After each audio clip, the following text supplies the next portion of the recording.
ಎಲ್ಲರಿಗೂ ನಮ್ಮ ಗುರುಗಳಾಗಿರ್ತಕ್ಕಂಥ ಶಿವಕುಮಾರ ಸ್ವಾಮಿ ಅವರು ಈ ಒಂದು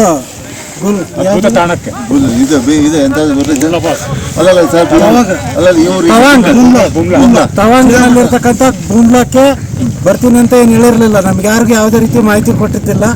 ಆದ್ರೆ ನಾವೆಲ್ಲರೂ ಏನ್ ಅನ್ಕೊಂಡಿದ್ವಿ, ಅಲ್ಲಿ ಏನಿರಲ್ಲ ಬರೀ ಐಸ್ ಇರ್ತೈತೆ ಅಂತ ತಿಳ್ಕೊಂಡಿದ್ವಿ. ಆದ್ರೆ ಇಲ್ಲಿ ಬಂದ್ಮೇಲೆ ಗೊತ್ತಾಯ್ತು ಇದು ಒಂಥರ ಸ್ವರ್ಗಕ್ಕೆ ಬಹಳ ಹತ್ರ ಆಗಿರ್ತಕ್ಕಂಥ ಪ್ರದೇಶ.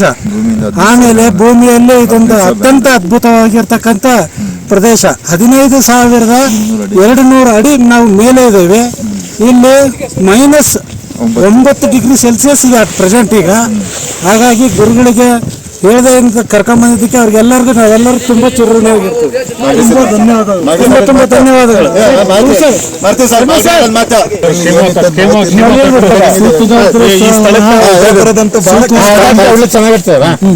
ಒಬ್ಬರ ಬರೋದಂತೂ ಬಹಳ ಕಷ್ಟ. ಗುರುಗಳ ಇದರಿಂದ ಪರಿವಾರ ಸಮೇತವಾಗಿ ನಾವ್ ಇಲ್ಲೆಲ್ಲ ಬಂದೀವಿ. ಬಹಳ ಖುಷಿಯಿಂದ ಈ ಸ್ಥಳವನ್ನು ನೋಡೀವಿ. ಬಟ್ ಜೀವನದೊಳಗೆ ಈ ಸ್ಥಳವನ್ನು ನೋಡ್ಲೇಬೇಕು. ಶ್ರೀ ತುಗೋಬದೇಶ್ವರ ಶರಣಮ್ಮ ಶಿವಕುಮಾರ ಸ್ವಾಮಿಗಳು ನಮ್ಗೆ ಗೊತ್ತಿಲ್ಲದಂಗೆ ಕರ್ಕೊಂಬಂದಾರ. ಇಲ್ಲಿ ಏನಿಲ್ಲ ಅಂತ ಅನ್ಕೊಂಡಿದ್ವಿ, ದುಡ್ಲಾಸ್ ಅನ್ಕೊಂಡಿದ್ವಿ. ಮನೆಗೆ ಚಂಡಿ ಹಿಡ್ದು ದುಡ್ಡಿದ್ದಾರೆ. ಸ್ವಾಮಿಗಳು ಎಲ್ಲರಿಗೂ ಸಸ್ಪೆನ್ಸ್ ಕೊಟ್ಟಿದ್ದಾರೆ.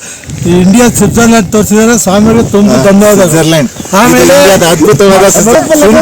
ಚೈನಾ ಬಾರ್ಡರ್ ಮಧ್ಯದಲ್ಲಿದ್ದೀವಿ ನಾವು. ಚೈನಾ ಬಾರ್ಡರ್ ಆ ಕಡೆಗಿದೆ, ಈ ಕಡೆ ಇಂಡಿಯಾ ಬಾರ್ಡರ್ ಇದೆ.